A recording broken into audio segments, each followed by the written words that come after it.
Mr. Chair. Thank you very much. The gentleman from Arizona, Mr. Biggs. Thank you, Mr. Chairman. I thank the witnesses for being here. The federal government spent $5 trillion plus in relief programs in response to COVID-19. And estimates vary widely, but testimony from experts before this committee last year suggested that waste, fraud, and abuse in the COVID-19 unemployment program alone exceeded $400 billion, at least half of which went to organized foreign crime syndicates. So I've got a bunch of questions for each of you. I'm not going to be able to get to all of them, but I'm going to start with Mr. Delmer. I'll try to get back to you, Mr. Turner, so you're off the hook for the beginning. But Mr. Delmer, the Treasury Department is responsible for managing coronavirus relief funds, state and local fiscal recovery funds, as well as several other funds. Can you provide the committee with the total amount of funding that remains unspent across accounts at Treasury? Yes, I can. We can actually give you a specific written summary. When might we expect that?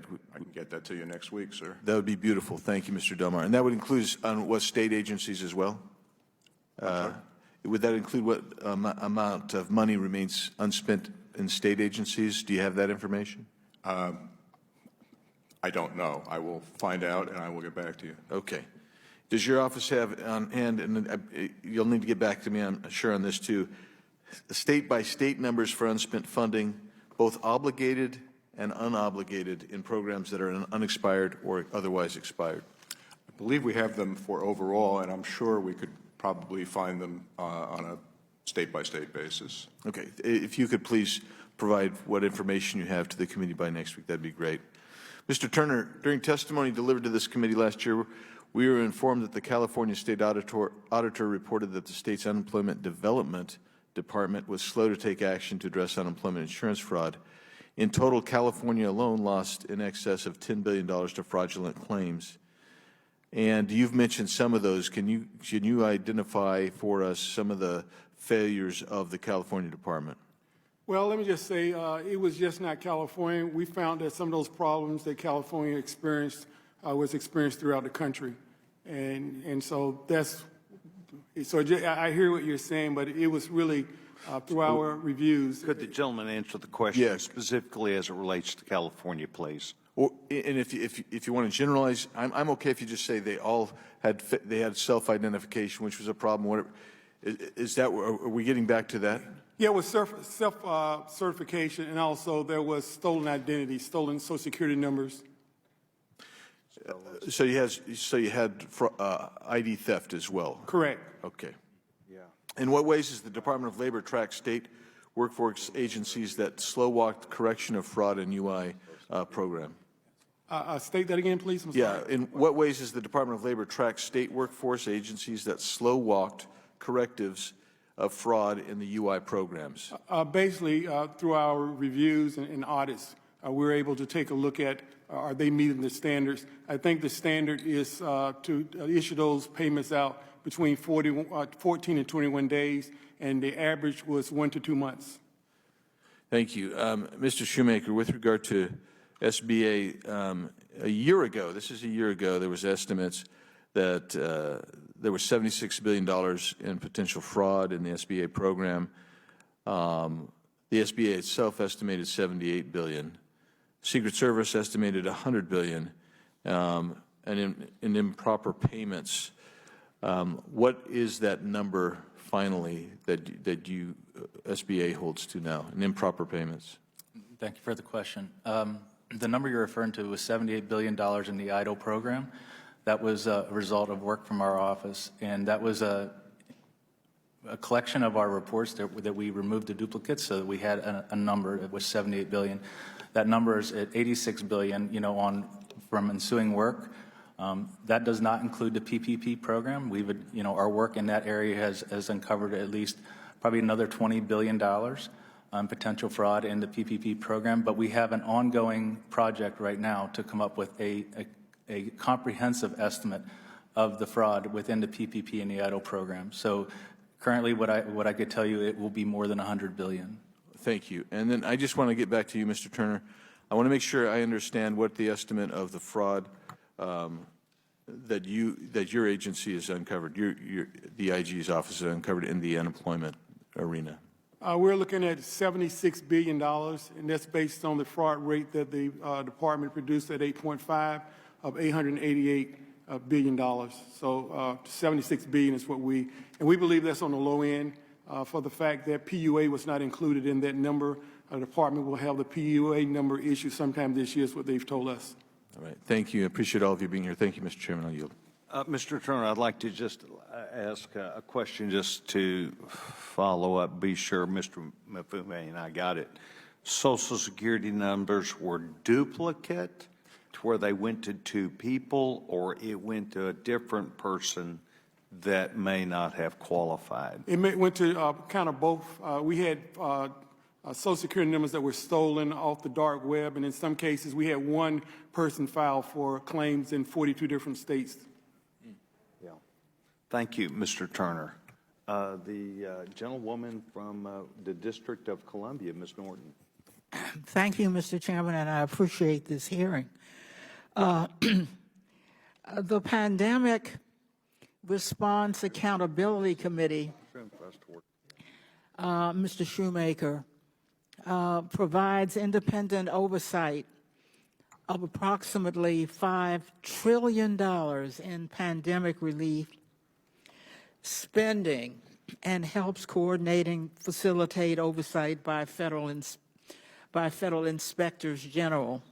Congressional Democrats enacted the American Rescue Plan, which provided an additional $40 million to the Pandemic Rescue Accountability Committee to further strengthen their oversight. In 2021, the Pandemic Response Accountability Committee created the so-called Pandemic Analytical Center of Excellence. We call that PACE, a leading-edge analytic platform that inspectors general can leverage to root out and prevent fraud.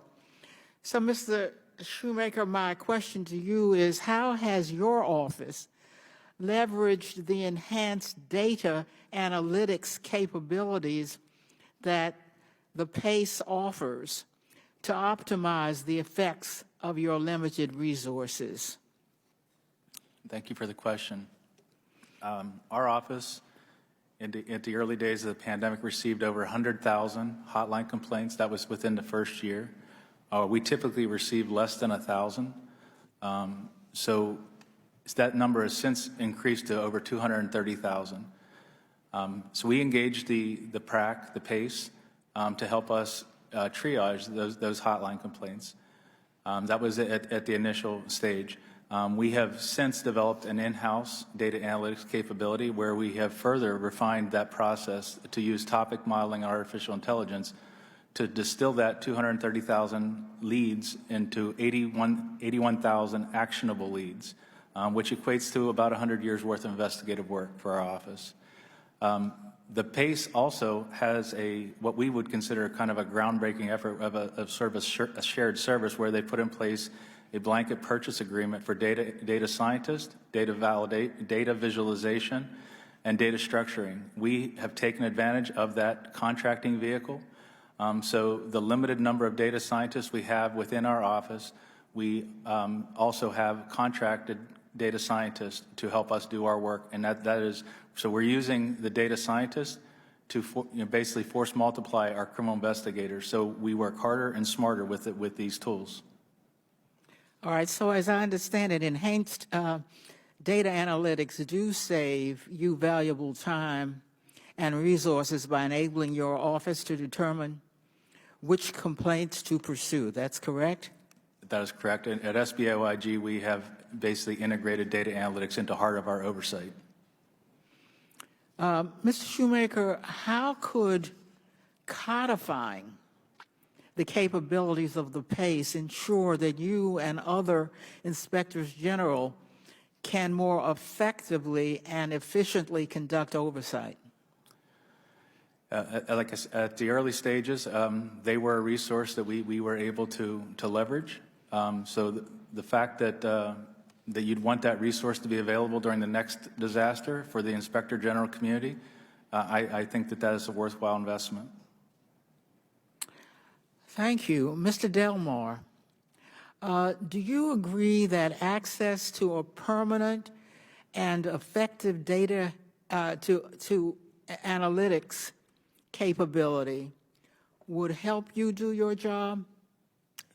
Yes, ma'am. Like Mr. Shoemaker, we have set up a in-house data analytics function. We've hired several data professionals, and we've found that it's an excellent tool to just basically get our arms around the incredible volume of information that we're getting from all the reporting from all the thousands of recipients.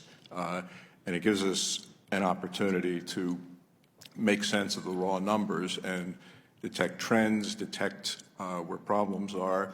We do a lot of what we call risk analysis to decide where the best places are to devote our resources with the best chance of finding mistakes and finding fraud. So I think the big thing about the PACE is it's a lesson from the last time the Recovery Operations Center with the RAT board back in the crisis of 2008, that was not maintained. And so when this new crisis came, oversight was pretty much starting from scratch. And for the matter of that, the department was in a lot of ways starting from scratch. Having an in-house capability and save knowledge will make it quicker and more efficient to be able to respond to the next crisis. Thank you. Thanks very much, Mr. Chairman. Thank you very much. The gentleman from North Carolina, Mr. Edwards.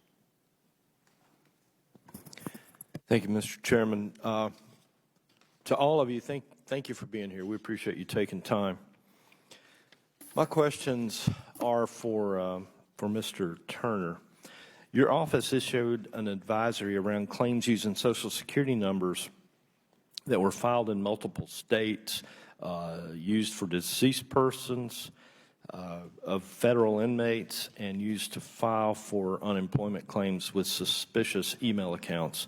What mechanisms exist for states to know when Social Security numbers are used in multiple states? Well, I think going through NASWA, the Integrity Data Hub is a tool that they can use to compare and cross-reference Social Security numbers. And you say they can use, yet this happened, so were they not using it? Well, it's not mandatory. It's not required for them to belong to that or participate in the EDH. So it is optional, and not all states participate. Maybe we can change that. In December, you issued the department a qualified opinion on its financial statements, in part because it could not support $7.9 billion in unprocessed claims. How are there still unprocessed claims? We would like to know the same. Part of it has been because some of the appeals that some of the states have made or some of the claimants have made has not really been processed, and some states have not even reported the status, and there is what really caused that. And so the 7.9 that the department mentioned was really kind of a guess, and we needed more accountability, more proof, and that was the work that needed to be done by the department. Thank you for that. What are the key metrics that this subcommittee should track to determine if progress is being made to prepare for the next crisis and to protect against fraud and improper payments, generally in unemployment programs? Well, I think there are several. One, I would say, would be the improper payment rate. The other one would be the fraud rate. And then I think also if the department could keep track of whether we get permanent access to the data that we're requesting would be another thing they could look at, and as well as the PUA rate, which is supposed to be released at the end of the year. Those would be the four things that I would say. Right. And your office has referred over 23,000 fraud matters, I understand, that don't meet federal prosecution guidelines back to the states for further action. Are you tracking somehow what the states do with those cases? Yes, we do. When we refer those cases, we do track those, and we also plan on doing audit work to see exactly what they did with those cases. Last question from me. I served on the oversight committee in North Carolina for our unemployment program, and I know that during the pandemic, we were issued a couple of sequestration orders from the federal government to return several $100,000, maybe even a few $1 million of unemployment money that we had received. Would you know what the total amount of unemployment money is that was sequestered from around the country? I'm not sure what that would be because unemployment insurance is an entitlement, so I don't know why that would have been sequestered. All right. Thank you. Mr. Chairman, I'd like to yield the rest of my time to Representative Biggs. Mr. Biggs, I'm sorry, would the gentleman state that again, who he'd like to give the... I was going to yield the balance of my time to Representative Biggs, but I'm told that he's... You can't see him. He's not here. Okay. The gentleman yield back his time. Yes, sir. The gentleman yields back his time. Thank you very much. The distinguished gentleman from Florida, Mr. Frost. Thank you, Mr. Chairman, and appreciate y'all being here today. Unemployment insurance programs are essential to emergency lifelines. Obviously, when the pandemic hit and millions of Americans could not work, Congress passed expanded unemployment benefits to keep people fed, keep people housed. Government did its job. But it quickly became obvious that without functional state infrastructure, which we've spoken about a little bit, to distribute it, that aid can and a lot of times can get wasted. That's where a lot of waste, fraud, and abuse really stems from. And we have to talk about these antiquated state unemployment insurance systems wasting the time and abusing people who are facing hard times. I want to return quickly to a question that my colleague from Arizona had brought up. He seemed pretty specifically concerned with the state of California's unemployment system. Mr. Shoemaker, you indicated that identity theft was one of those issues. Would you say this issue was unique to California, or did many states experience this problem with identity theft verification? I believe Mr. Turner was speaking about unemployment insurance relative to California. For SBA, though, the EIDL program did experience identity theft. I'd be happy to speak to that, but I think the question about California is done, Mr. Turner. Yeah, Mr. Turner. Yes, I think in the early days, the first maybe 5 or 6 months, California had a high rate because there was not really good scrutinization when it came to Social Security numbers. Yeah, but was this a problem that was unique to California? No, that was a states? problem that occurred throughout the country. Okay, so it was a problem that occurred throughout the country. Yeah, you know, in my state, there are reports that have come out that show that our Governor DeSantis knew about, my bad, the seat was falling on me. In my state, Governor DeSantis knew before the pandemic that Florida's unemployment system had major problems, glitches, and different messages. There was no really serious attempts to help remedy those problems. At the height of the pandemic, my state of Florida actually had the worst unemployment system, slowest unemployment system in the country in terms of processing claims. And at one point, the system crashed. People had to move to using paper forms. State representatives, mine, Anna Scamani, had to really step up to really help people through the process. And we're still hearing from constituents that are having problems with the website right now. This means in days of hunger, people not knowing if they have enough money to buy groceries and et cetera, you know, it helps increase that anxiety and desperation. Mr. Turner, are certain states still challenged to pay unemployment insurance claims in a timely manner? Certain states are still challenged, and part of it has been because of the lack of IT modernization that we've pointed out on a lot of our reviews, and the antiquated systems that they had at the beginning of the pandemic, which still have not been completely addressed yet. What's being done to modernize these states' IT systems so that way unemployed workers don't suffer, you know, lengthy delays to receive their benefits? Well, I think it's going to require more oversight on the department's part to make sure that the funds that are being given are being utilized. During the Recovery Act of 2010, there was $7 billion that was set aside for IT modernization, and I think about $2 billion of that actually went to benefits payments. And so, and another $1.3 billion did not get used in the time that it was required. Gotcha. Now to turn to the solutions. Congress enacted the American Rescue Plan, $3.1 billion to modernize and strengthen federal unemployment insurance systems. Mr. Turner, if a state unemployment insurance system is modernized, do you think that directly translates to more efficient and effective user experience? Without a doubt. Yeah. And would you agree that that means there's less waste, there's less fraud, there's less abuse when we're able to put more money into those IT systems? Yes, I would agree with that. Okay, thank you. Pray that my home state of Florida would take advantage of the opportunity to modernize the IT system so constituents are better served. Thank you all for your time, and I yield back.